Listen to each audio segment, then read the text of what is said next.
हम लोग दुर्गा जी घूमने आए हैं। दुर्गा जी घूमने आए हैं और 5 किलोमीटर से बुलते बुलते अब थोड़ा सा लगता है कि अब पहुंच गए हैं।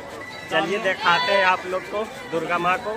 सामने मंदिर जना गया है। बहुत बुलते बुलते आए हैं। आप लोग भी आशीर्वाद ले लीजिएगा, कुछ मांगना है मांग लीजिएगा। लेकिन मजा भी आ रहा है। लाल पिया दिखाई दे रहा है तो खिलौना मेरे को लेना है। चलिए दिखाते हैं आगे का दृश्य। हर सब दिन सूखले रहते हैं तो क्रिकेट इसमें पानी था वो सूख गया है क्योंकि बहुत जोर आंधी आया था, सब पानी उड़िया गया। हमारे यहाँ बहुत जोर आंधी आया। आगे मंदिर है। जय माता दी। जय माता दी। बैलून में लिख दिया होता। देखिए बैलून बिक रहा है इधर।